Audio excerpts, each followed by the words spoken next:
नमस्कार दोस्तों, स्वागत है आप सभी का। चलिए शुरू करते हैं आज की क्लास। 24 अगस्त को जो बीपीएससी टीचर की एग्जाम हुई है, उसके शिफ्ट 1 में मैथ्स के जो भी क्वेश्चन पूछे गए हैं उसका हम लोग डिस्कस करेंगे। उसके बाद हम लोग शिफ्ट 2 का भी डिस्कस करेंगे। यदि आप लोग इस चैनल पे नए हैं तो प्लीज चैनल को सब्सक्राइब कीजिए। हम लोग बेस्ट तरीका देखने वाले हैं। चलिए बिना देर किए शुरू करते हैं। फर्स्ट क्वेश्चन देखिए, क्वेश्चन क्या कह रहा है। दो संख्याओं का योग 480 है। यदि बड़ी संख्या में 2% की कमी की जाती है और छोटी संख्या में 10% की वृद्धि की जाती है तो प्राप्त संख्याएं बराबर हो जाती है। तो बड़ी संख्या क्या होगा? मान लेते हैं बड़ी संख्या है x, इसमें 2% की कमी कर दी गई। नंबर पहले थी 100%, 2% की कमी कर दी गई, मतलब हो कितना गया? 98%। x का 98%। ये बराबर हो जाती है छोटी संख्या में 10% वृद्धि करने के बाद जो नंबर आती है उसके बराबर। छोटी संख्या हमने मान लिया y, इसमें 10% की वृद्धि यानी नंबर हो गया 110%, क्योंकि 100 हमने पहले मान लिया, 10% की वृद्धि कर दिया तो हो गया 110। अब इसको रिड्यूस कीजिए। 49 दूनी 98, परसेंटेज से परसेंटेज चला गया। 49 दूनी 98, 55 दूनी 110। एक्स हो गया 55, वाई हो गया 49। देखिए एक्स के साथ जो मल्टीप्लाई है ना वो वाई का वैल्यू हो जाएगा, और वाई के साथ जो मल्टीप्लाई है वो एक्स का वैल्यू हो जाएगा। ये मैं आप लोग को रेशियो में बता रखा हूँ। अब इन दोनों का सम दे रखा है 480। 49 प्लस 55 कितना हो गया? 90 प्लस 15, 90 प्लस 14, 104। 104 यूनिट का वैल्यू आपको दे रखा है 480। आपसे पूछ क्या रहा है? बड़ी संख्या। बड़ी संख्या 49 और 55 में से क्या है? 55।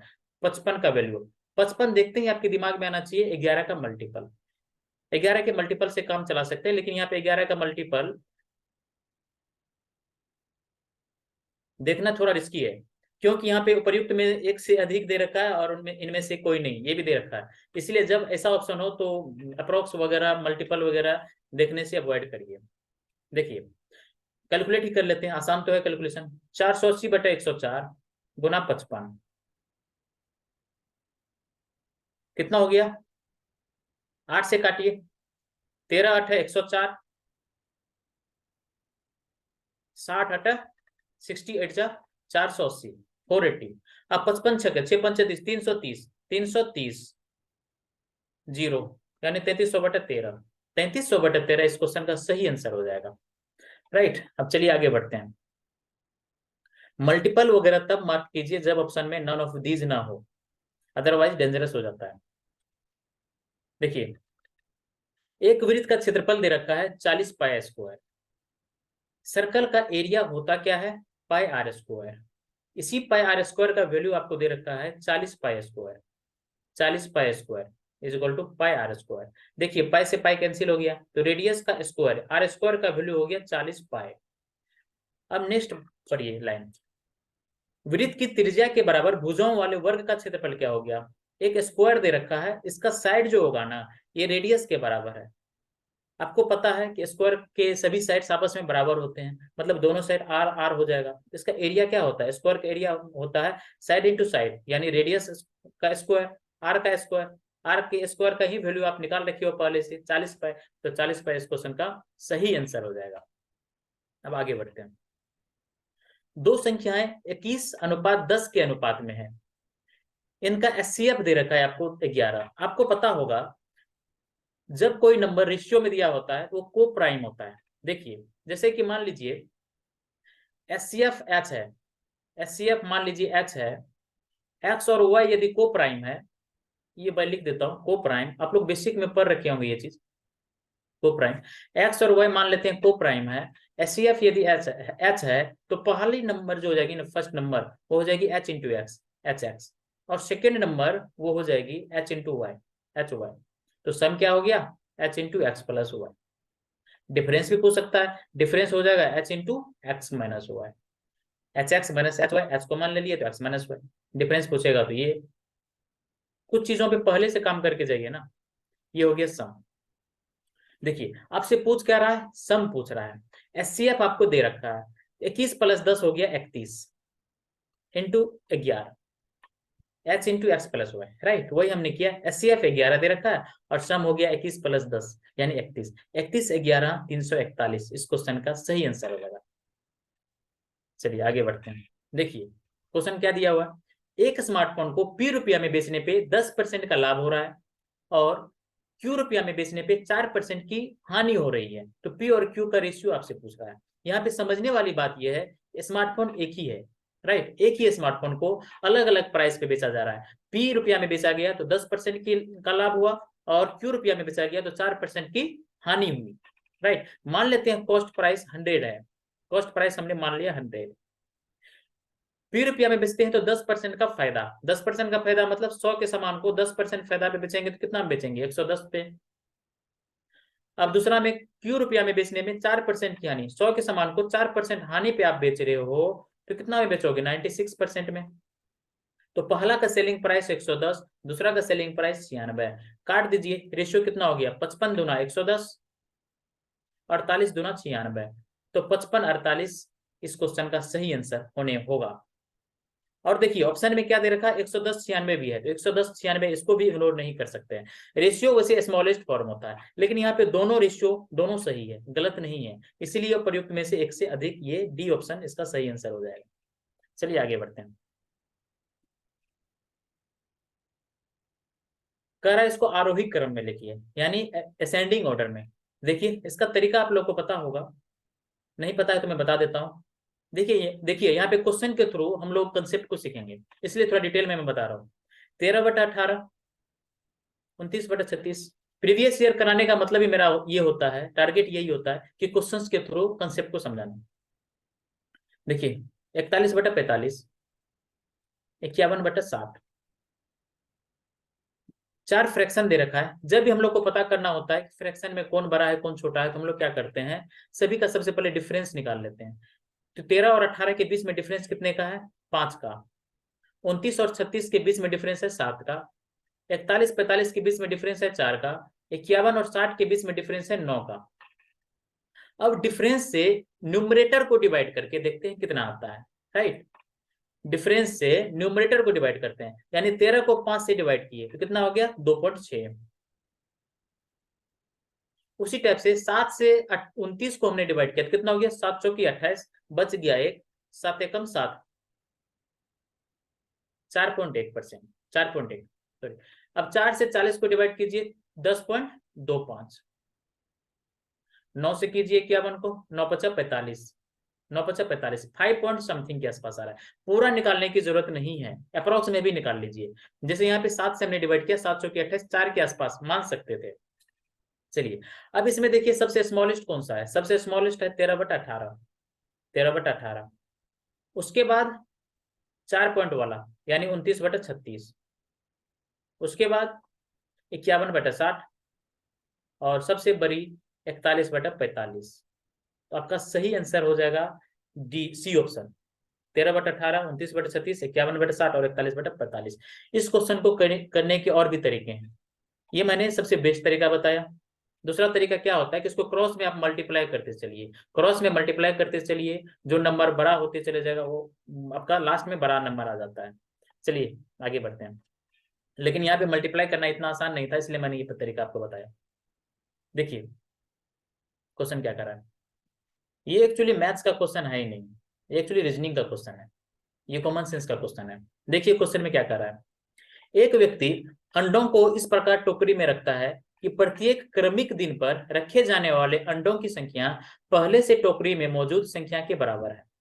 इस प्रकार टोकरी 24 दिन में पूरी भर जाती है। कितने दिनों के बाद टोकरी 1/4 भरी थी। देखिए क्वेश्चन कहना क्या चाह रहा है, एक टोकरी है, यदि मैं पहले दिन का बात करूं, डे 1 का, तो पूरा टोकरी सबसे पहले खाली था, राइट। इसमें डे 1 में एक अंडा डाला गया, एक अंडा डाला गया। फिर जैसे ही डे 2 आया, डे 2, इसमें से एक अंडा डाला गया था तो एक अंडा तो ऑलरेडी इसमें रहेगा। उसके बाद जितना अंडा इसमें है ना, उतना ही अंडा फिर से डाला गया, क्योंकि इसमें एक अंडा पहले से है तो एक अंडा और डाला गया इसमें। तो डे 2 में अंडा कितना हो जाएगा, 2। पहला दिन एक अंडा, दूसरा दिन 2 अंडे।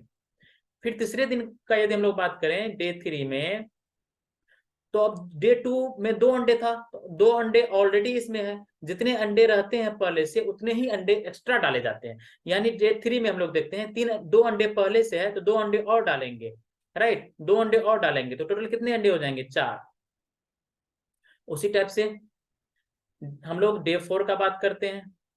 डे 4 में 4 अंडे पहले से है, तो बाहर से कितने अंडे डाला जाएगा? 4 अंडे, तो टोटल अंडे कितने हो जाएंगे? 8।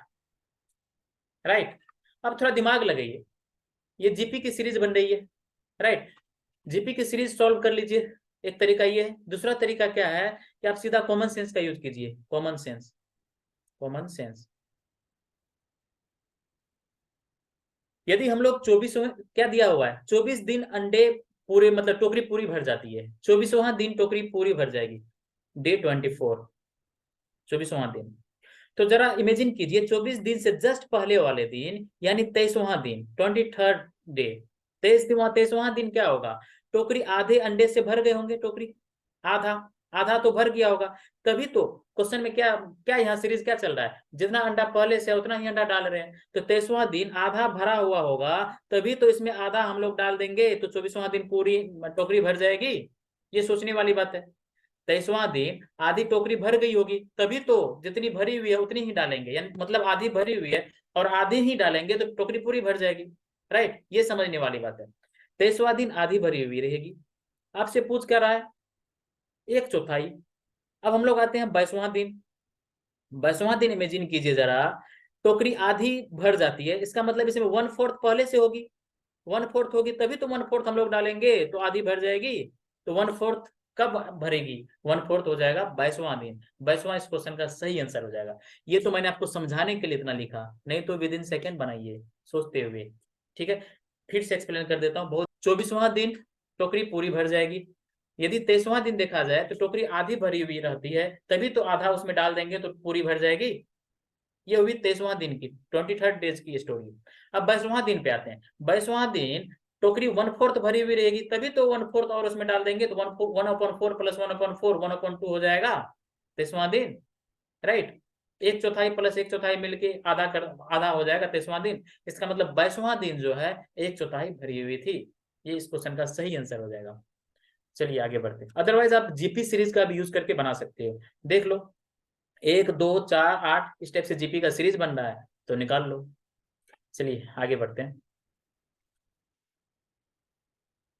एक फर्नीचर विक्रेता 30 कुर्सियों के बेचने पे 6 कुर्सियों के विक्रय मूल्य के बराबर हानि होता है एक विक्रेता को। तो आपसे हानि प्रतिशत पूछ रहा है। देखिए, ऐसे क्वेश्चन जब आते हैं ना पेपर में, तो कुछ मत करो, सीधा एक आर्टिकल का प्राइस 1 रुपया एज्यूम कर लो। देखो, 30 कुर्सी को बेचा जा रहा है, एक कुर्सी का प्राइस यदि 1 रुपया हमने एज्यूम कर लिया, तो 30 कुर्सी का प्राइस हो गया 30 रुपया। 30 रुपया ये बेचा जा रहा है, ये हो गया सेलिंग प्राइस। 6 कुर्सियों के बराबर विक्रय मूल्य के बराबर हानि हो रहा है, राइट। तो 6 कुर्सी का प्राइस कितना हो जाएगा? 6 रुपया। हानि हो रहा है तो ये हो गया लॉस। अब जरा आप सोचो, किसी आर्टिकल को 30 रुपया में बेचने पे 6 रुपया का लॉस हो रहा है, इसका मतलब कॉस्ट प्राइस 36 रुपया रहा होगा, राइट। 30 रुपया में बेच रहे हैं, 6 रुपया का लॉस हो रहा है, इसका मतलब कॉस्ट प्राइस 6 रुपया ज्यादा रहा होगा सेलिंग प्राइस से, यानी 36 रुपया रहा होगा। तो कॉस्ट प्राइस हो गया 36 रुपया। आपसे पूछ क्या रहा है? हानि प्रतिशत। हानि प्रतिशत होता क्या है? हानि अपॉन कॉस्ट प्राइस। हानि कितना है? 6 अपॉन कॉस्ट प्राइस 36 इंटू 100। 1/6, 1/6 यानी 16 से 2/3%। ये आपका आंसर हो जाएगा। चलिए आगे बढ़ते हैं। बेस्ट तरीका है ये। दो अंकों की एक संख्या में अंकों का गुणनफल 36 है। यदि संख्या में 45 घटा दिया जाए तो अंक आपस में बदल जाते हैं। संख्या क्या है? सबसे बेस्ट तरीका क्या होता है ऐसे क्वेश्चंस को करने का? पता है? ऑप्शन। ऑप्शन से करिए। देखिए, दो अंकों की एक संख्या के अंकों का गुणनफल 36 है, तो देखिए किसके अंक का गुणनफल 36 हो रहा है। 9 को 4 से मल्टीप्लाई कीजिए, 36, पहला का 36 हो रहा है, तो ये ऑप्शन होने का चांस है, आंसर होने का चांस है ये। अगला को चेक करते हैं, 7 या 21 नहीं होगा, 8 चौके 32 नहीं होगा। अब इसको वेरीफाई कर लेते हैं। ठीक है, 36 हो गया। नेक्स्ट लाइन पढ़िए। यदि संख्या में से 45 घटा दिया जाए तो अंक के आपस में बदल जाते हैं। यानी 49 में से यदि हम लोग 45 घटा देंगे तो हो जाना चाहिए 94, राइट। 49 में से यदि हम लोग 45 घटा देंगे तो कितना हो जाना चाहिए? 94 हो जाना चाहिए, क्योंकि कह रहा है कि अंकों के स्थान आपस में बदल जाते हैं। 49 को बदलेंगे तो 9 की जगह पे 4 और 4 की जगह पे 9 आ जाएगा। ठीक है, 49 में से 45 घटाने पे आना चाहिए, आना चाहिए, आना चाहिए कितना? 94। लेकिन आता कितना है? 49 में से 45 घटाते हैं तो आता कितना है? 4। तो क्या वेरीफाई हुआ? नहीं, नॉट वेरीफाइड। वेरीफाई नहीं हुआ तो 49 भी इस क्वेश्चन का सही आंसर नहीं होगा, यानी उपर्युक्त में से कोई नहीं, ई आपका आंसर हो जाएगा। राइट, चलिए आगे बढ़ते हैं। देखिए a plus B plus C का वैल्यू 0 दे रखा है, आपसे पूछ रहा है इसका वैल्यू। जरा इसको अच्छे से देखिए, आपको क्या नजर आ रहा है। नीचे में ए बी, देखिए नीचे में बी सी, ए बी और सी ए, इसका एलसीएम लीजिए। एलसीएम लेंगे तो क्या आ जाएगा, ए बी सी। बिल्कुल, डिवाइड कीजिए, बीसी से बीसी कट गया तो कितना बचा, ए को ए स्क्वायर से मल्टीप्लाई किया तो ए क्यू, उसी टाइप से बी क्यू, उसी टाइप से सी क्यू। आप लोग पढ़े होंगे, यदि A plus B plus C का वैल्यू 0 होता है तो A cube plus B cube plus C cube का वैल्यू 3 एबीसी होता है। 3 एबीसी, नीचे में एबीसी ऑलरेडी है, एबीसी से एबीसी कट गया तो आंसर इज 3। 3 इस क्वेश्चन का सही आंसर हो जाएगा। ये मैं आपको समझाने के लिए लिख रहा हूं, अदरवाइज आप इसको सीधा ओरली कर सकते हैं, वर्बली कीजिए। राइट, लिखने की कोई नीड नहीं है, क्योंकि पहले से आप पढ़ के गए हो ना। राइट, अब देखिए 4 पे पावर x प्लस 1 प्लस 4 पे power 1 minus X is equal to 10 है। आपसे इसका वैल्यू पूछ रहा है।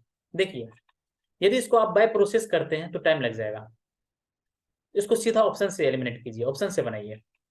x का वैल्यू हम पहले 0 रखते हैं, 0 रखिए तो 4 पे पावर 1 प्लस 4 पे पावर 1, 4 4 8, होना चाहिए था 10, आ रहा है 8, नहीं होगा, नॉट वेरीफाई। अब 1/2 रखिए, 1/2 रखते हैं तो कितना हो गया, 4 पे पावर 1/2 प्लस 1, 3/2 प्लस 4 पे पावर 1 में से 1/2 को माइनस कर देंगे तो कितना हो गया, 1/2। 4 पे पावर, 4 को आप क्या लिख सकते हो, 2 पे पावर 2, 4 को आप लिख सकते हो 2 पे पावर 2, पे पावर 3/2 तो मल्टीप्लाई हो जाएगा। फिर 4 को क्या लिख सकते हो, 2 पे पावर 2 इंटू 1/2। अब देखो 2 से 2 कट गया, 2 पे पावर 3 हो गया 8 प्लस 2 10। आप सीधा यहाँ पे देख लो ना, 4 पे पावर 1/2 मतलब क्या है, 4 का रूट यानी 2। ठीक है, ऐसे भी आप देख लो सीधा, यहाँ से 2 आ गया, यहाँ से 8 आ गया, 8 2 10, वेरीफाई हो गया, मतलब ये होने के चांस है। अब सी ऑप्शन भी देखिए, इतना पे ही नहीं रुक जाएंगे हम लोग, सी भी होने का चांस है। कैसे, देखिए ये दोनों क्या है, यदि इसको अच्छे से देखिए, 4 पे पावर, देखिए सिर्फ नंबर एक्सचेंज हो रहा है, साइन एक्सचेंज हो रहा है। देखिए 4 पे पावर यदि हम लोग -1/2 रखते हैं एक्स के जगह पे, तो क्या हो गया, 4 पे पावर -1/2 प्लस 1, तो क्या आ गया, 4 पे पावर 1/2 प्लस, यहाँ पे रखिए -1/2, तो 4 पे पावर 1 माइनस -1/2, तो माइनस माइनस हो जाएगा प्लस, 1 प्लस 1/2 कितना हो गया, 3/2, 4 पे पावर 3/2। देखिए तो यही नंबर आ गया ना, पहले वाला सेम है ना, ये सेम है, सिर्फ नंबर एक्सचेंज हुआ है। राइट, 1/2 की जगह पे यदि -1/2 रख रहे हैं तो सिर्फ नंबर आपस में यहाँ एक्सचेंज हुआ है, मतलब इसको भी सॉल्व करेंगे तब भी 10 आ जाएगा, तो आपको -1/2 भी सही आंसर होगा। तो 2 ऑप्शन सही हो गया, मतलब उपर्युक्त में से एक से अधिक, डी आपका सही आंसर हो जाएगा। ठीक है, अदरवाइज इसको आप प्रोसेस से बनाएंगे, तो मैं प्रोसेस से हल्का हिंट कर देता हूं क्या करना है।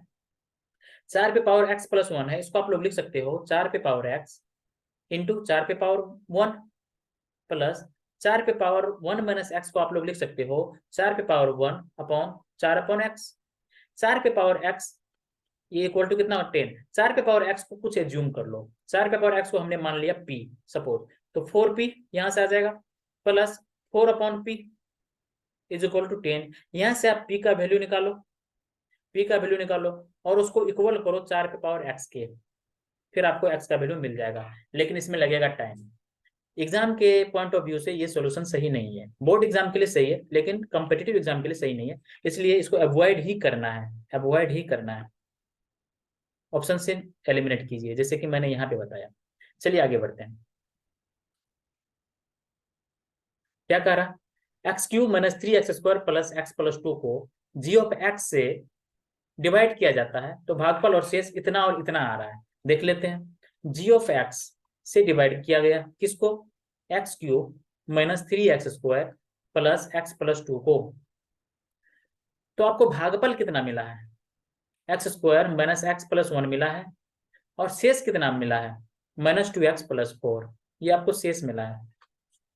राइट, आप एक चीज बचपन से जानते होंगे, भाज्य बराबर, भाज्य बराबर भाजक गुना भागफल जोड़ शेष। राइट, ये बीच वाला जो होता है ना, भाज्यवाज याद मत रखिए, सीधा देखिए बीच वाला जो होता है ना, ये दोनों साइड वाला को मल्टीप्लाई कीजिए और उसमें शेष को जोड़ दीजिए तो उसके बराबर हो जाता है।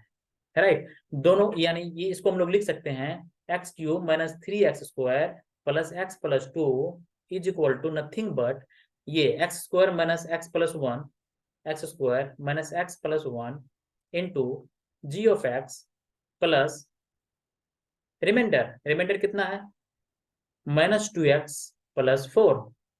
जी एक्स का वैल्यू निकालिए, इसको इस साइड भेजना पड़ेगा, तो एक्स क्यू का एक्स क्यू ही रहेगा, राइट। -3x² का -3x² ही रहेगा।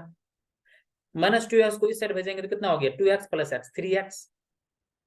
इसको 4 को इस साइड भेजिए तो कितना हो गया -2 is equal to G of X into X square minus x plus 1।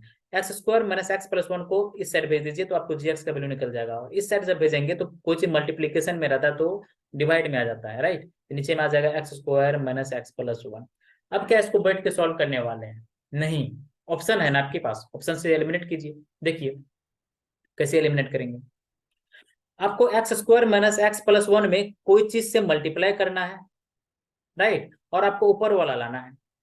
X square minus x plus 1 में जी ऑफ एक्स से मल्टीप्लाई करेंगे तो ऊपर वाला आना चाहिए। अब ऑप्शन पे नजर डालिए, पहला ऑप्शन है x square minus 1। X square minus 1 से यदि मल्टीप्लाई आप करते हो तो एक्स स्क्वायर माइनस 1 से, तो x square into X square x power 4 मिल जाएगा। एक्स पावर 4 इसमें है क्या? नहीं है, तो ये होने का तो चांस ही नहीं है, राइट। अब बी ऑप्शन देखते हैं, इसमें भी एक्स स्क्वायर का टर्म है, एक्स स्क्वायर से अगेन मल्टीप्लाई करेंगे एक्स स्क्वायर वाला में तो अगेन एक्स पावर 4 बन जाएगा। लेकिन हमको है कितना, हमें मैक्सिमम पावर एक्स पावर 3 ही है, ये भी नहीं होगा। अब एक्स माइनस 2 को चेक करते हैं, राइट। एक्स स्क्वायर माइनस 1 ये चला गया।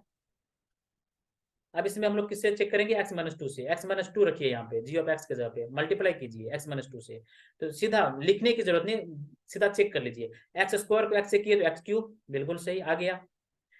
उसके बाद -2x² -2x² minus x square -3x² आ गया। -2x plus sorry +2x plus x +2x plus x +3x -2 एकदम वेरीफाई हो गया, मतलब ये आपका सही आंसर हो जाएगा, राइट। सीधा हमने मल्टीप्लाई करके देख लिया।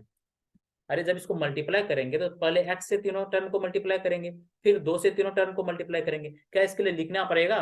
लिखेंगे तो पेपर में टाइम बहुत ज्यादा लग जाएगा ना, ओरली कीजिए ना, वेरीफाई ही तो कराना है, राइट। चलिए, क्या इसको करने का और कोई दूसरा तरीका हो सकता है? चलिए देखते हैं बेस्ट तरीका। देखिए दूसरा काम आप क्या कर सकते हैं, एक्स का वैल्यू ऑप्शन से निकालिए, राइट, और सीधा पुट कीजिए इसमें रिमाइंडर, और ये भाज्य दोनों जीरो हो जाता है तो आपका वही आंसर हो जाएगा। देखिए सबसे पहले मैं एक्स स्क्वायर माइनस 1 को जीरो के बराबर रखता हूँ, तो एक्स का 2 वैल्यू मिलेगा, +-1, राइट, +-1 मिलेगा। +1 मैं यहाँ पे पुट करता हूँ, +1 पुट करूंगा तो कितना हो गया, जीरो नहीं आ रहा है। +1 पुट करने के बाद रिमाइंडर जीरो नहीं आ रहा है, तो ये आंसर नहीं होगा, राइट। अब उसके बाद यहाँ पे एक्स का वैल्यू हम लोग नहीं निकालेंगे, यहाँ पे देख रहे हैं रूट में आने वाला है, वैल्यू निकालेंगे रूट में आ जाएगा, तो ये भी आंसर नहीं होगा। रूट में रखेंगे तो यहाँ पे रूट का टर्म बनेगा, जीरो कहाँ से बनेगा। अब एक्स स्क्वायर माइनस 2 इसको हम लोग जीरो के बराबर रखते हैं, तो एक्स का वैल्यू आपको कितना आ गया, 2 आ गया। एक्स का वैल्यू 2 यहाँ पे पुट कीजिए, तो 2 दूना 4, -4 + 4 आ गया 0, रिमाइंडर बन गया 0, बिल्कुल रिमाइंडर 0 बनना चाहिए। और ये भाज्य, ये जो है ना, ये भाज्य आपको 0 बनना चाहिए। इसमें एक्स का वैल्यू 2 रखिए, 2 का क्यू 8, -2 दूना 4 दिया 12, +2 + 2 4, 8 4 12 में से 12 चला गया 0, मतलब दोनों 0 आ गया, मतलब आपका सी ऑप्शन सही उत्तर हो जाएगा, राइट। पहला तरीका हमने बता दिया, आप इस टाइप से कर सकते हो। दूसरा तरीका हमने क्या बताया, सीधा ऑप्शन से एक्स का वैल्यू पुट करो रिमाइंडर में और भाज्य में, राइट। यदि दोनों केस में 0 आ जाता है तो आपका सही उत्तर हो जाएगा, राइट। चलिए अब आगे बढ़ते हैं। देखिए क्वेश्चन क्या कह रहा है, एक खिलौना एक शंकु के आकार का है जो 7 सेंटीमीटर व्यास वाले एक अर्धगोले के ऊपर रखा हुआ है। खिलौने की कुल ऊंचाई दे रखा है आपको, तो खिलौने का आयतन पूछ रहा है। तो चलिए सबसे पहले डायग्राम बना लेते हैं। ये हो गया शंकु, कौन, ये रखा हुआ है, ये माउंटेड है किसके ऊपर, एक अर्धगोले के ऊपर, यानी हेमिस्फेयर के ऊपर। हेमिस्फेयर का रेडियस आपको दे रखा है 7 सेंटीमीटर, सॉरी डायमीटर दे रखा है 7 सेंटीमीटर। जब डायमीटर 7 सेंटीमीटर हो गया तो रेडियस कितना हो गया, 3.5 सेंटीमीटर, 3.5 सेंटीमीटर। खिलौनों की कुल ऊंचाई दे रखी है 14.5 सेंटीमीटर। जब खिलौने की कुल ऊंचाई 14.5 सेंटीमीटर दिया हुआ है तो शंकु की ऊंचाई कितनी हो जाएगी, 14.5 - 3.5, क्योंकि रेडियस 3 है। रेडियस कितना है? रेडियस 3.5 है। तो 3.5 यदि हम लोग माइनस कर देंगे 14.5 में से, तो ये शंकु की हाइट आ जाएगी। तो 14.5 माइनस 3.5 यानी 11 सेंटीमीटर शंकु की हाइट आ गई। अब वॉल्यूम निकालना है पूरा खिलौने का। तो वॉल्यूम निकालने के लिए शंकु का वॉल्यूम और हेमिस्फीयर का वॉल्यूम दोनों को ऐड कर देंगे तो पूरे खिलौने की वॉल्यूम निकल जाएगी। शंकु का वॉल्यूम क्या हो गया? इसका वॉल्यूम क्या होता है कोन का? 1/3 πr²h। लिख दीजिए 1/3 πr²h प्लस हेमिस्फीयर का वॉल्यूम क्या होता है? 2/3 πr³। 2/3 πr³। देखिए ये सब फॉर्मूला आपके दिमाग में होना ही चाहिए। क्या कॉमन आ गया? 1/3 πr² कॉमन आ गया। 1/3 πr² कॉमन हो गया। रेडियस दोनों का सेम है इसलिए r² हमने कॉमन ले लिया। यहाँ पे क्या बच गया? अब h प्लस यहाँ पे बच गया 2r। 1/3 पाई का वैल्यू आपको दे रखा है 22/7 लेने के लिए। 3.14 भी आप ले सकते हैं लेकिन 22/7 से कैलकुलेशन यहाँ पे आसान पड़ेगा।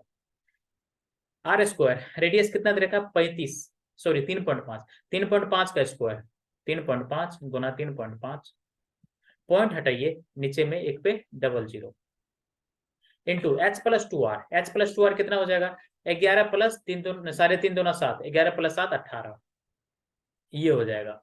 अब मल्टीप्लाई कीजिए, 3 6 के 18, 7 5 35, 7 5 35 कितना हो गया? 6 5 30, 22 गुना 30 यानी 660। 660 का मल्टीप्लाई करना है आपको 35 के साथ, बटे नीचे में एक पे 00, 0 से 0 कैंसिल, 6 18, 6 5 30, 30 प्लस 18 48, 48 का मतलब 480, 480 प्लस 30 520, 510, सॉरी 510, 510 जोड़ना है 1800 में, 1800 प्लस 510 2310, 2310, 10 नीचे कट गया, कितना आ गया? 231, 231 सेंटीमीटर क्यूब आपका सही आंसर हो गया। ठीक है, चलिए आगे बढ़ते हैं। यहाँ पे आप 11 का मल्टीपल भी देख सकते थे क्योंकि 66 में 11 आ रहा है, लेकिन कब देख सकते थे? जब ऑप्शन में उपर्युक्त में से एक से अधिक और उपर्युक्त में से कोई नहीं होता तब। उपर्युक्त में से कोई नहीं दिया हुआ है ना, तो नहीं देखिए, मल्टीपल वगैरह देखना ही नहीं है, अदरवाइज आप देख सकते थे। चलिए आगे बढ़ते हैं। क्वेश्चन क्या दे रखा है? 2 वर्ष पहले एक ही आयु के व्युत्क्रम और अब से 2 वर्ष बाद उसके आयु के व्युत्क्रम का योग 2/3 है। एक ही वर्तमान आयु मान लेते हैं, एक ही वर्तमान आयु फिलहाल x है। 2 वर्ष पहले एक की आयु कितनी हो जाएगी? x-2। 2 वर्ष बाद एक की आयु कितनी हो जाएगी? x+2, x+2। इसके व्युत्क्रम का योग 2/3 दे रखा है। x-2 का व्युत्क्रम 1/x-2 प्लस x+2 का व्युत्क्रम 1/x+2। व्युत्क्रम रेसिप्रोकल में हम लोग क्या करते हैं, उसको उल्टा देते हैं, 1 में लिख लेते हैं। इसी का वैल्यू दे रखा है 2/3। क्या हम लोग बैठ के कैलकुलेशन करने वाले हैं? जी नहीं, बिल्कुल नहीं। ऑप्शन क्यों दिया होता है पेपर में? ऑप्शन से वेरीफाई कीजिए। 4 रखिए पहले, एक्स की जगह पे 4 रखते हैं, 1/4 में से 2 गया तो 2, 1/2 आ गया, प्लस 1/4 प्लस 2 6, 1/6 आ गया। तो देखिए 2/3 आ रहा है। यहाँ पे 6 बनाने के लिए 300 पर नीचे मल्टीप्लाई कर दीजिए, 3 + 1 4/6, 2/3, बिल्कुल सही 2/3 आ रहा है, वेरीफाई हो गया। ये आपका सही आंसर हो जाएगा। आगे कैलकुलेशन करने की कोई नीड नहीं है। चलिए आगे बढ़ते हैं। एक वृत्त की त्रिज्या 14 सेंटीमीटर है और एक त्रिज्यखंड का क्षेत्रफल इतना दे रखा है। त्रिज्यखंड का केंद्रीय कोण का वैल्यू आपसे पूछ रहा है। तो एक चीज मुझे बताइए, त्रिज्यखंड का एरिया कितना होता है? θ/360 गुना πr²। आप बोलेंगे क्यों? देखिए एक सर्कल जब बनता है, एक सर्कल सेंटर पे कितने डिग्री का कोण बनाता है? 360 डिग्री का, राइट। जब 360 डिग्री का एंगल बनता है तो एरिया होता है πr²। πr², 1 डिग्री का एंगल बनेगा तो एरिया कितना होगा? πr²/360। और मान लीजिए त्रिज्यखंड में थीटा डिग्री, मान लीजिए जब थीटा डिग्री का एंगल बनेगा तो कितना मतलब एंगल हो जाएगा? तो πr²/360 गुना थीटा। यहीं से ये फॉर्मूला आया है, इसको दिमाग में रखिए। ठीक है, देखिए थीटा आपसे पूछ रहा है, इसका वैल्यू आपको दे रखा है 102.7। ठीक है, θ/360 लिख लिया हमने, गुना पाई, पाई का वैल्यू 22/7, रेडियस स्क्वायर, रेडियस कितना दे रखा है? 14, 14 का स्क्वायर, 14 गुना 14 बराबर 102.7। रुक जाइए, कैलकुलेशन मत कीजिए, थोड़ा दिमाग लगाइए। देखिए इसका वैल्यू क्या आ सकता है, 7 से कट रहा है तो काट दीजिए, 7 दूना 14, यहाँ पे 11 आ रहा है, राइट, नीचे 11 आएगा, नीचे 11 आएगा तो ऊपर 11 आना चाहिए, नहीं तो ये अप्रोक्स में आंसर दे देगा। ऊपर में 11 आ रहा है क्या, 7 2 1 3, नहीं, नीचे में 11 आ रहा है, ऊपर में 11 नहीं है, मतलब आंसर किस में आएगा, आंसर आएगा अप्रोक्स में, आंसर आएगा अप्रोक्स में। यहाँ पे तो सॉलिड आंसर दिया हुआ है, एग्जैक्ट आंसर दिया हुआ है, इसीलिए कोई आंसर होने का चांस नहीं है, इसमें से उपयुक्त में से कोई नहीं आ जाएगा। हाँ, यदि क्वेश्चन में आपको दिया होता है अप्रोक्स, क्वेश्चन में यदि अप्रोक्स लिखा रहता तो हम लोग इसको कैलकुलेट कर लेते, राइट। यहाँ पे तो एग्जैक्ट आंसर दिया हुआ है 45 डिग्री, 60 डिग्री, 30 डिग्री, और हमको डेटा देखने से पता चल रहा है कि अप्रोक्स में आंसर देगा, तो फिर कैलकुलेशन करने की कोई नीड नहीं है, क्योंकि ऑप्शन में उपयुक्त में से कोई नहीं दिया हुआ है, ये आपका सही आंसर हो जाएगा। यदि अप्रोक्स रहता क्वेश्चन में तब इसको हम लोग कैलकुलेट करते, राइट, अदरवाइज कैलकुलेट करने की कोई जरूरत नहीं है। चलिए आगे बढ़ते हैं, क्योंकि अप्रोक्स में आंसर आ रहा है, आगे बढ़ते हैं।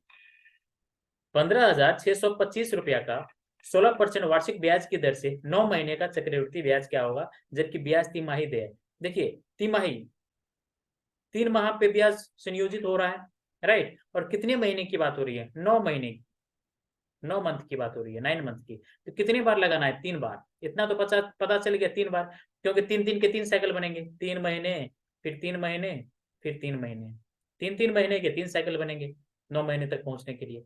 अब रेट पे देख लेते हैं, 16% आपको 12 महीने का, 16% पर एनम है तो 16% आपको 12 महीने का हो गया, 16% जब 12 महीने का हो गया, 12 मंथ का, तो 3 महीने का कितना हो जाएगा रेट, 12 से 3 पे पहुंचने के लिए 4 से डिवाइड किए, तो 16 में भी 4 से डिवाइड कीजिए, तो 4% आपका रेट हो जाएगा। मतलब मुझे अब पता चल गया कि 4% का रेट, 4% का रेट 3 बार लगाना है, 3 बार लगाना है, तो ट्री बनाइए 3 बार के लिए, 3 बार का ट्री आप लोगों को पता है ऐसे बनता है। तो 4% को फ्रैक्शन में चेंज कर लीजिए, 4% को फ्रैक्शन में चेंज कर लेंगे तो कितना होगा, 1/25, 4% को हमने फ्रैक्शन में चेंज कर लिया तो 4/100, 1/25। अब प्रिंसिपल हम लोग मान लेते हैं, प्रिंसिपल 25 पे पावर 3, क्योंकि जितने साइकिल होता है उतना पावर हम लोग मान लेते हैं, 25 पे पावर 3, 25 25 625, 625 गुना 25,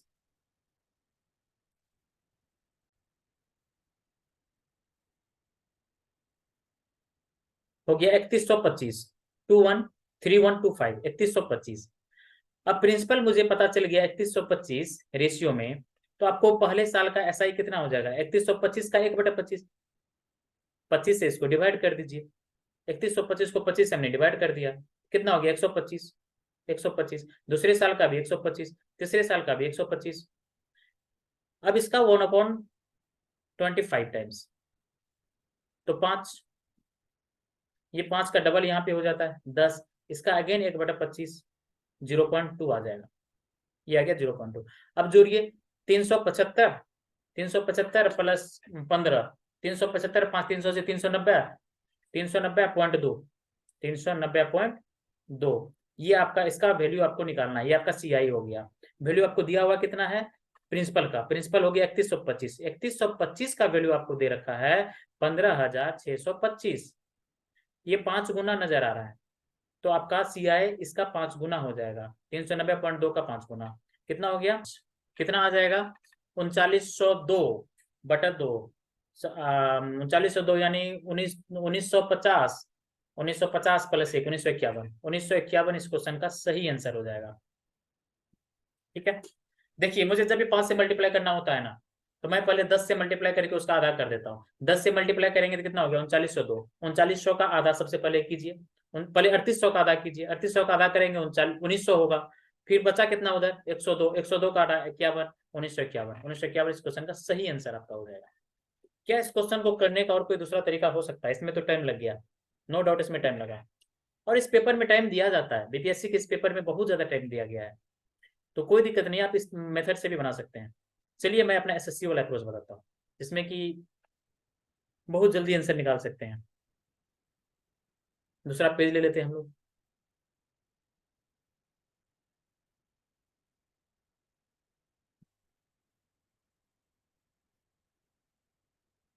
क्वेश्चन को किस मेथड से सॉल्व करना है, ये उस क्वेश्चन में कितना टाइम मिल रहा है, उस पेपर में कितना टाइम मिलता है, उस पर डिपेंड करता है।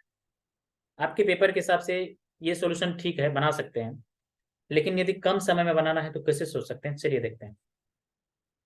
और इससे कम समय में बनाना है,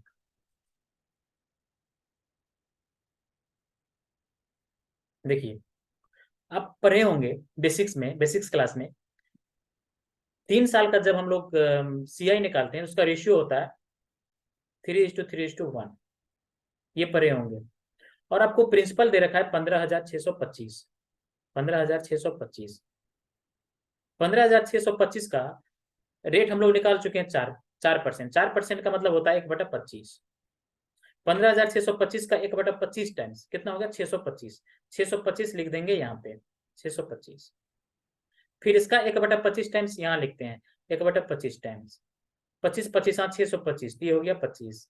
अगेन इसका 1/25 टाइम्स, 1/25 टाइम्स 1/25 टाइम हम लोग करते जाते हैं। तो इसका 1/25 करेंगे तो क्या आ गया, 1, ये आ गया 1। अब तीनों को हम लोग मल्टीप्लाई कर देते हैं, 625 गुना 3, 625 गुना 3 1875, 1875 यहाँ हो गया, प्लस 25 दिया 75, प्लस 1 गुना 1, 1 हो गया, तो आपको मिल जाएगा 1951। तीनों को ऐड कर दीजिए, ये आपका 1951 मिल जाएगा। आप इस मेथड का भी यूज कर सकते हैं, मैंने दोनों बता दिया, आपको जो बेटर लगे करिए, कोई दिक्कत नहीं है। चलिए अब आगे बढ़ते हैं। का वैल्यू आपको निकालना है, तो इसको कुछ मान लीजिए, लॉग बेस हो गया √2, ये 32 दे रखा है, इसका वैल्यू हम लोग मान लेते हैं ए। आपको लॉग के बेसिक्स में बताया गया होगा, लॉग 32 बेस कुछ लिखा रहता है इक्वल टू ए है, तो इसको जब हम लोग सॉल्व करते हैं तो √2 पे पावर ए बराबर 32 होता है, √2 पे पावर ए बराबर 32। आप ये पढ़े होंगे जैसे कि log m to the base a is equal to, यदि y है तो लॉग को हटाएंगे, a to the power y is equal to m हो जाता है। ये आप लोग को बताया गया होगा, नहीं बताया गया होगा तो कोई दिक्कत नहीं, अभी सीख लीजिए। तो वही हमने लिख दिया, √2 पे पावर a बराबर 32। √2 को आप क्या लिख सकते हैं, 2 पे पावर 1/2, उस पे power a is equal to 32 को क्या लिख सकते हैं, 2 पे पावर 5, 2 पे पावर 5, 2 को 5 बार मल्टीप्लाई करेंगे तो 32 आ जाएगा।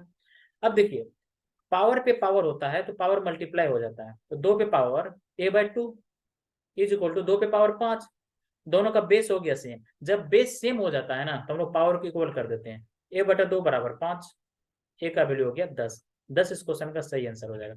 ये तो मैं आपको समझाने के लिए इतना डिटेल में लिखा हूं, नहीं तो पेपर में इतना लिखने की कोई नीड नहीं है, आप देख सकते हो, ऑब्जर्व कर सकते हो, राइट, मेंटली कैलकुलेशन करिए ना।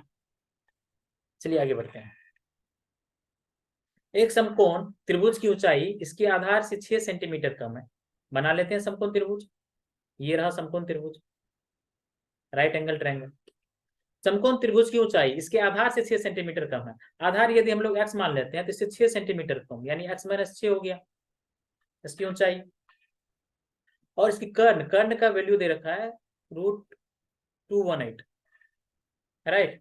तो अन्य दो भुजाएं, यानी आपको ये दोनों परपेंडिकुलर और बेस का वैल्यू आपसे पूछ रहा है, तो क्या आप इस यहाँ पे पाइथागोरस थ्योरम लगा के सॉल्व करने लगेंगे पेपर में, यानी आप लिखेंगे x² प्लस x - 6 का whole square is equal to √218 का होल स्क्वायर, और आप सॉल्व करके टाइम बर्बाद करेंगे, नहीं।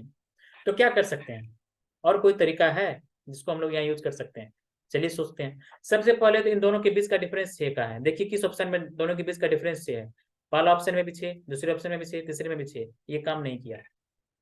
अब हम लोग वेरीफाई करते हैं, ऑप्शन से वेरीफाई करते हैं।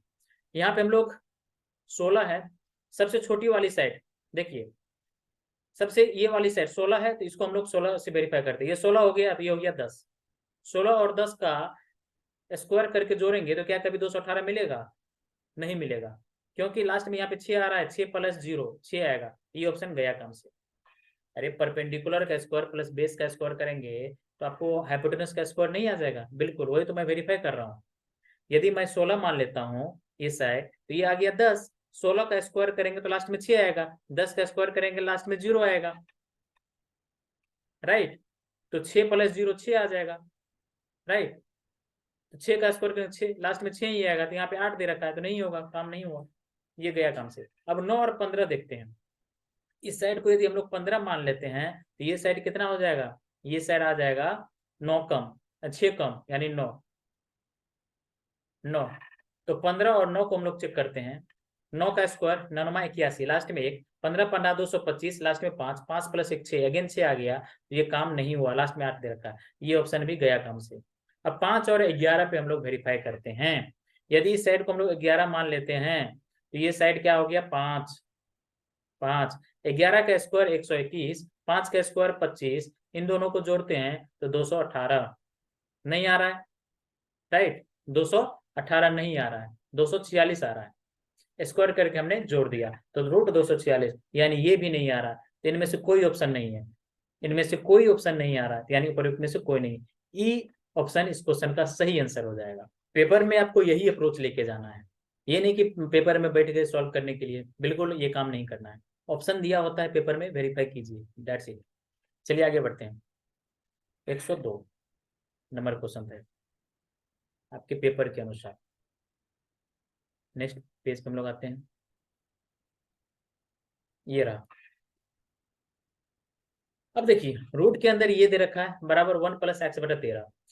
अब इसको रूट के अंदर पहले सॉल्व कीजिए। 169 गुना 1, 169 प्लस 27, 169 प्लस 27, 169 प्लस 27 कितना हो गया 196, 196, 196 का ऊपर में रूट ले लेंगे तो 14, नीचे में 13 is equal to 1 plus X बटा 13। हमने कुछ नहीं किया, हमने इसको सॉल्व कर दिया। 169 गुना 1, 169 प्लस 27, 169 प्लस 27 होता है 196, 196 का रूट 14, नीचे में 169 ही रहेगा, 169 का root 13 is equal to 1 plus X बटा 13। अब 14/13 आपको क्या नजर आ रहा है, ये 1 प्लस 1/13 नजर नहीं आ रहा है, बिल्कुल 1 प्लस 1/13, 14/13 को हमने लिख दिया 1 प्लस 1/13, सेम चीज है, कोई दिक्कत नहीं। अब कंपेयर कर दीजिए, एक्स के जगह पे आपको क्या दिख रहा है, एक्स के जगह पे आपको 1 दिख रहा है, राइट, एक्स का वैल्यू आपको 1 हो जाएगा, यानी सी ऑप्शन इस क्वेश्चन का सही आंसर हो जाएगा। अब आगे बढ़ते हैं।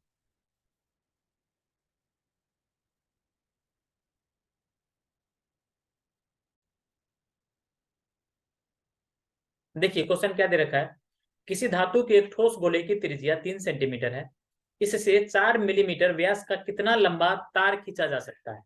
ठीक है, तो वॉल्यूम तो बराबर ही रहने वाला है। देखिए एक चीज को मेल्ट करके दूसरा चीज जब हम लोग बनाते हैं तो दोनों केस में वॉल्यूम तो चेंज नहीं होने वाला है, राइट, क्योंकि जितना मटेरियल इसमें यूज हुआ उतना ही मटेरियल उसमें भी यूज होगा, चाहे आप किसी भी रूप में बदल दीजिए, तो वॉल्यूम सेम करना होता है, वॉल्यूम सेम कर दीजिए।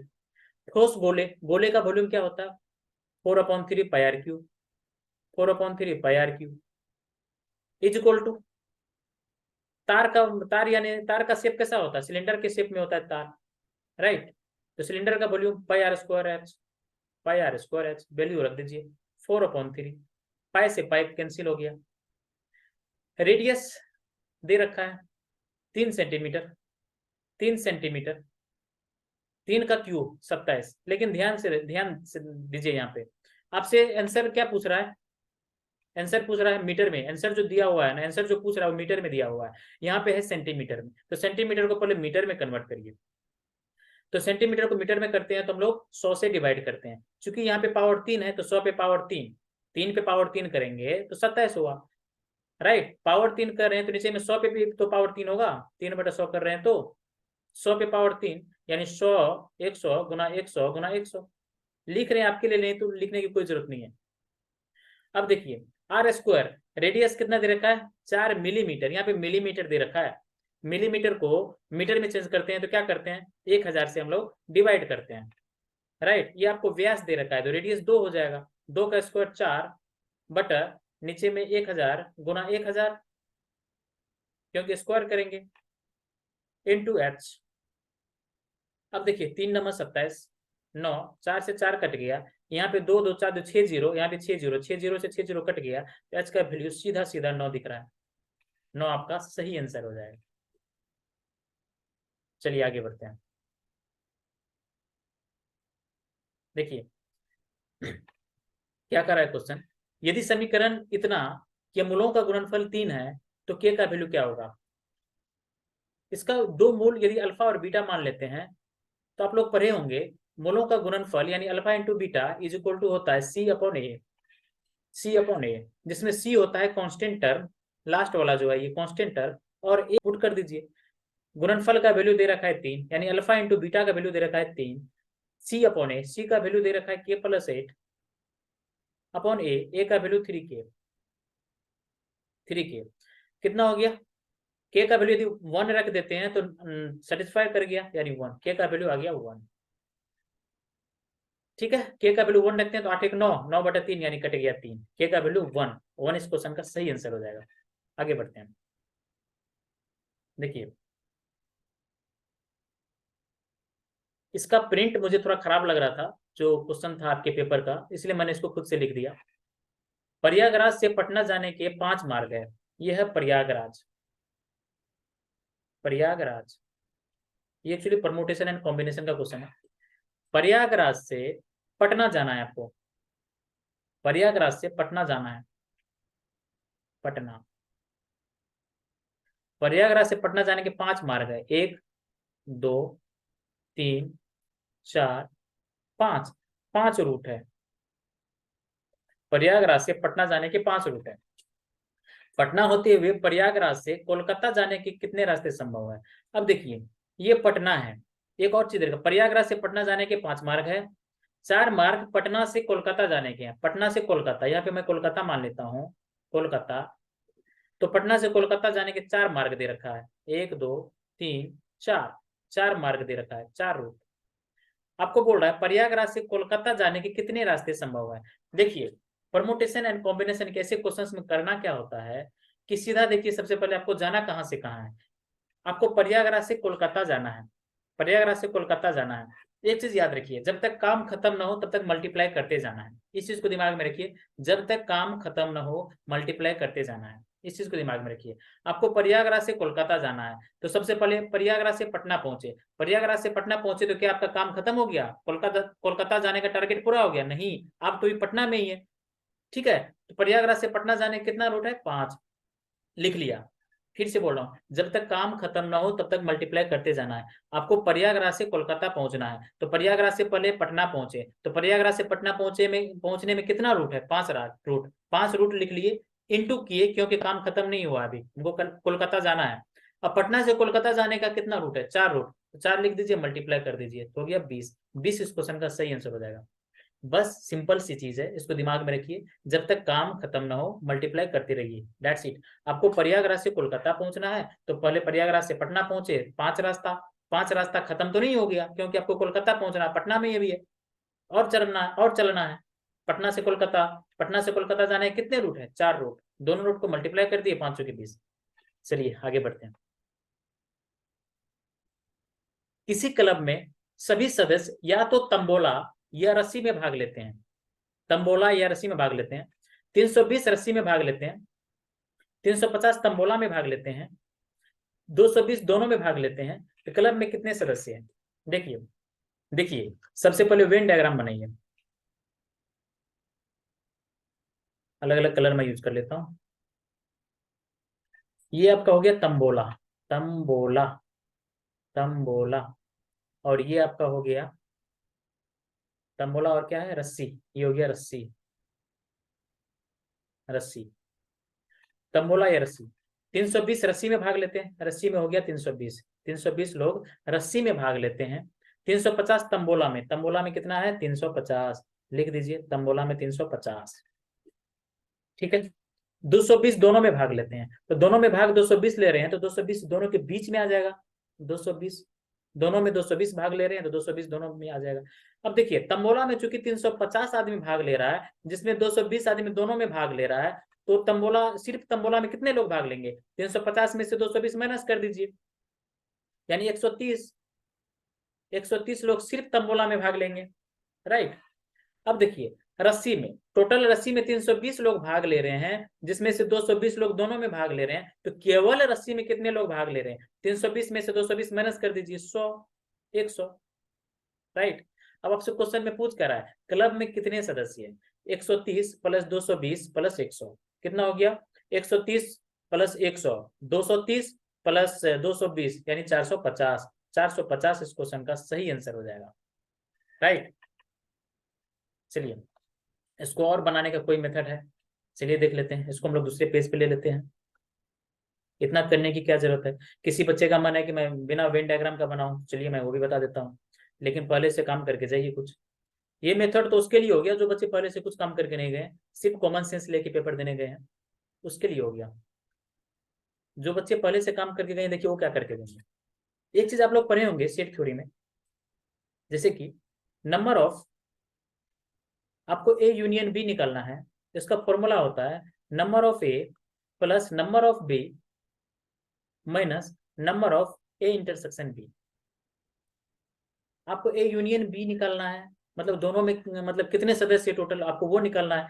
तो ए वाला पहले कितना है, पहले मेंबर कितने हैं 320, रस्सी में लिख दीजिए 320, प्लस तंबोला में, तंबोला में 350, माइनस दोनों में, पहले अलग अलग दोनों को जोड़ दीजिए, उसमें से दोनों में एक साथ वाला को घटा दीजिए। दोनों में एक साथ वाला कितना है 220, 220 को घटा दीजिए तो आपको आ जाएगा आंसर 670 में से 220 चला गया तो 450 इस क्वेश्चन का सही आंसर हो जाएगा।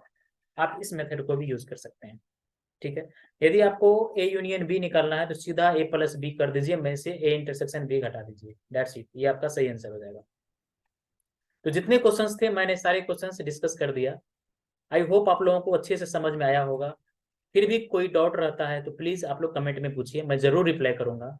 मैं ईगर रहता हूँ सुनने के लिए, देखने के लिए कि कोई बच्चे कुछ क्वेश्चंस पूछ रहा है, राइट, मैं जरूर रिप्लाई करूंगा। ठीक है, हम लोग फिर शिफ्ट 2 का लेके आऊंगा नेक्स्ट टाइम में, हम लोग शिफ्ट 2 डिस्कस करेंगे और बेस्ट अप्रोच के साथ। ठीक है, क्वेश्चंस वैसे बहुत जल्दी बन जाएगा। देखिए ये पेपर डिस्कस करने में मुश्किल से 15 से 20 मिनट टाइम लगता अभी तक। सिर्फ सॉल्यूशन यदि मैं करते जाता तो 15 से 20 मिनट में कंप्लीट हो जाता। लेकिन मैं चाह रहा हूँ सिर्फ सॉल्यूशन ही नहीं, मैं चाह रहा हूँ कि आपको मेथड भी बताऊं ताकि अगले पेपर में आप लोग यूज कर पाए। क्वेश्चंस के थ्रू हम लोग कंसेप्ट तक पहुंच रहे हैं। एक एक पॉसिबल अप्रोच, जो जो भी पॉसिबल अप्रोच है मैं वो सभी को बता रहा हूँ। इसमें टाइम लगता है, डोंट वरी, आप लोग अच्छे से देखिए और समझिए। ओके, फिर नेक्स्ट शिफ्ट का हम लोग अगले क्लास में डिस्कस करेंगे। ओके, तब तक के लिए जय हिंद।